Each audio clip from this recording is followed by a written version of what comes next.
बाजिब दिल्ली विधानसभा निर्वाचन बिगुल एवं सीधासलख चित्र आप देखुंट मुख्य निर्वाचन अधिकारी व मुख्य निर्वाचन कमिशनर राजीव कुमार उपस्थित अच्छा प्रेस मीट वर्तमान आरंभ होउछि। The presidential and the vice presidential elections in 2022 and the elections to the Rajya Sabha. Indeed a rare feat. बाजिब Delhi विधानसभा बिगुल घोषणा हेबो। दिल्ली निर्वाचन तारीख निर्वाचन आयोग प्रेसमिट रे तारीख घोषणा करिवे एवं जहार सीधासलख चित्र आपण देखुचंती 70 आसन विशिष्ट दिल्ली विधानसभा कार्यकाल आसंता फेब्रुआरी 23 तारीख रे सरुची। ता पूर्वरु निर्वाचन हेबो। पूर्व दिल्ली रे गोटे पर्याय निर्वाचन होई आसीची, तेणु एथर कौन डिक्लेरेशन करा जाउची ईसीआई तरफरु तापरे नजर गोटे पर्याय ही निर्वाचन हेबो ना बढ़ा जिवो। एथर केबे एवं केतोटी फेज रे भोट हेबो ता उपरे ही नजर रहिची। दिल्ली रे एथर देखिबो दिल्ली त्रिमुखी लड़ाई आम आदमी पार्टी, भारतीय जनता पार्टी एवं कांग्रेस ये त्रिमुखी लड़ाई देखा मिलिबो। बिग फाइट तृतीय थर क्षमता बजाय लक्ष्य आप थिबा बेले दिल्ली गादी दखल करने जोरदार कसरत करुछि बीजेपी। सबडे कांग्रेस भी सरप्राइज विजय हासिल करने आशा रखी। दिल्ली रे 1,55,00,000 अधिक भोटर अच्छे एवं एमानंक भितरु पुरुष भोटर संख्या 83,49,000 एवं ताठू अधिक होई थाई पारे। महिला भोटर संख्या 71 लाख। देश Honorable Election Commissioner Shri Ganesh ji, Dr. Sukhveer Singh ji Sandhu, all my colleagues from the Commission, friends from media, we welcome you to this press conference for the announcement of the schedule for the general elections in Delhi and also the by-polls wherever they are pending. जैसे अभी उन्होंने कहा कि ये इस वर्ष की पहली प्रेस कॉन्फ्रेंस है, तो I will take this opportunity to greet all the voters, all the citizens of the country और सबको बहुत बहुत नववर्ष की शुभकामनाएं। और जैसे अनुज ने कहा कि ये मेरी ऐसी आखिरी प्रेस कॉन्फ्रेंस भी है, सो आप सबको, सभी वोटर्स से मेरी अपील है कि खासतौर से युवाओं से कि इसी तरीके से लोकतंत्र में अपनी भागीदारी बढ़ाते रहें। बहुत ही सुंदर बगिया है, इसको अपने वोट से हमेशा सजाते रहें। Friends, 2024 has been an year of elections globally. पूरे वर्ल्ड में इलेक्शंस हुए। डेमोक्रेसीज में almost 2/3 of the population in the democratic world went for voting. हमारे यहाँ भी 2024 में 8 राज्य और यूटीज में इलेक्शंस हुए, जनरल इलेक्शन हुआ। एक अच्छा माहौल रहा। नए कीर्तिमान लोकसभा इलेक्शंस में हमने बनाए। विश्व में मैक्सिमम वोटिंग का परसेंटेज का रिकॉर्ड बना।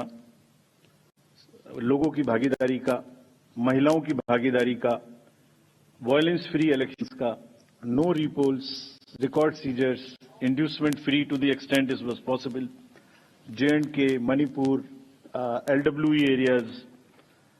सो काफी रिकॉर्ड्स बने और मुझे उम्मीद है कि आने वाले समय में भी इसी प्रकार से लोकतंत्र और मजबूत होता रहेगा। Another landmark is in the making. आज कल हमारी इलेक्टोरल रोल्स रिलीज हुई। आज भी 4 स्टेट में रिलीज हो रही है। We are crossing 99 crores voters. So we are going to be 1 billion voters very soon, nation of 1 billion voters very soon. That's another world record which is in making. But with this SSR, after the declaration by the state of UP, Rajasthan, Punjab and Bihar, which will be declaring their SSR results today, will be crossing 99 crores, first time.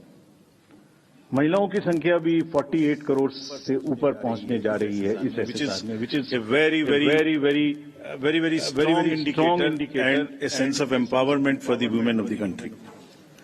Friends, नए साल में पहली बारी दिल्ली की है और दिल्ली की अपनी एक विरासत है। एक पूरा देश यहां रिप्रेजेंट होता है। I mean, you can see the entire country in Delhi. मतलब एक विविधता का बिल्कुल एक जागृत नजारा देखने को मिलता है। दिल्ली में किसी भी जगह में चले जाइए, हर कल्चर, हर जगह के लोग आपको यहां मिलते हैं।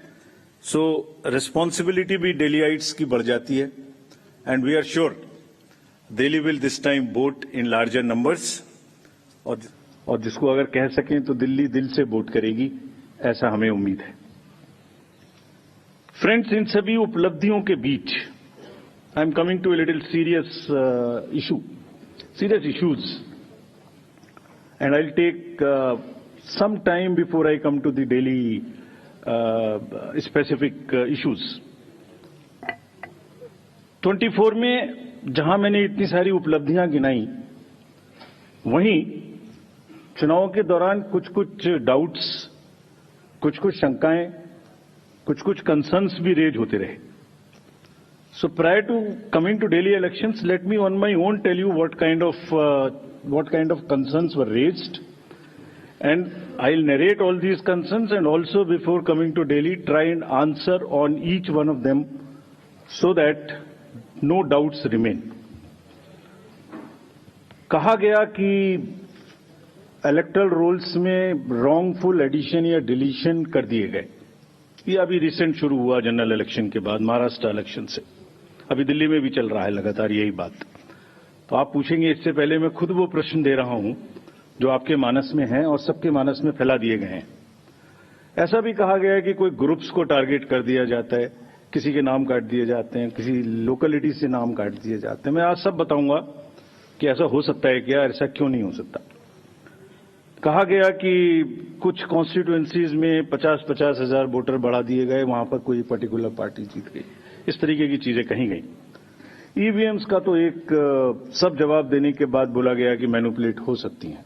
ये भी 2 बार हो सकता है, कभी बैटरी के नाम पर, कभी किसी नाम पर. कभी कहा गया कि ये ईवीएम इलेक्शन है, लोगों का इलेक्शन नहीं है. वोटर टर्नआउट इंक्रीज हो जाता है 5 बजे के बाद. ये काफी एक विषय पब्लिक में रहा, जनरल इलेक्शन के दौरान भी, उसके बाद भी. कैसे 5 बजे के बाद बढ़ सकता है, कहां बढ़ गया, कौन सी 5 बजे से 10 बजे तक के बीच में कतारों में, लाइनों में लोग खड़े हुए थे, हमें वीडियो दिखाइए. इस तरीके के प्रश्न पूछे गए, जिसके उत्तर मैं आज देना चाहता हूं before going to Delhi election. Also necessary, because the doubts gets removed, you can ask me further questions if you want, and these questions do not come again election after election. Voters में mismatch हो गया, जितने vote पड़े थे वो बढ़ा दिए गए. पहली बात तो ये था वोटर टर्नआउट में, चलिए बढ़ा दिए. उसके बाद काउंटिंग में मिसमैच हो गया, कहीं कम गिन लिए, कहीं ज्यादा गिन लिए. ये भी मुद्दे उठे. काउंटिंग को स्लो डाउन कर दिया गया. अभी एक नया मुद्दा उठा है कि हमने कोई रूल चेंज कर दिए हैं जिससे बहुत बड़ी ट्रांसपेरेंसी खत्म हो गई है. So all these questions are actually, अगर एक बहुत बड़ी पिक्चर आपको मैं दिखाऊं तो 10.5 लाख बूथ हैं कंट्री में. हर बूथ पर 4 से 5 पोलिंग ऑफिशियल्स होते हैं, तो उनका नंबर हो गया 10.5 into 4 भी कर लें तो करीब 45-50 लाख लोग हैं.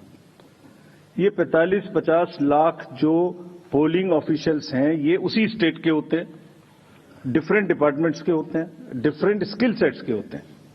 एंड चुनाव से बूथ पे पहुंचने के 2 days 3 days before they are randomized in front of the candidates and teams are formed. So they meet first time 2-3 days. So there cannot be, ऐसा लगता है कि जैसे 40-45 लोग कोई कॉन्स्पिरेसी या कोई गलती गड़बड़ करने के लिए बैठे हुए हैं. इतने सारे क्वेश्चंस देख के बड़ा पेन होता है इनको, because they are at the receiving end. So I will explain how this is not possible or what is the answer to this.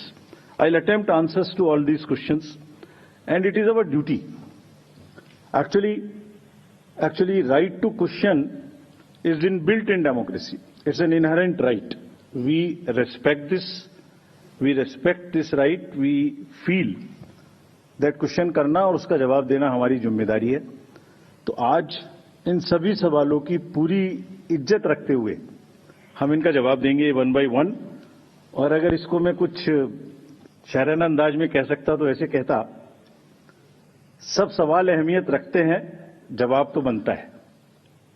सब सवाल अहमियत रखते हैं, जवाब तो बनता है. आदतन कलम बंद जवाब देते रहे, आज रूबरू भी बनता है. क्या पता कल हम हो ना हो, आज जवाब तो बनता है. आज जवाब तो बनता है.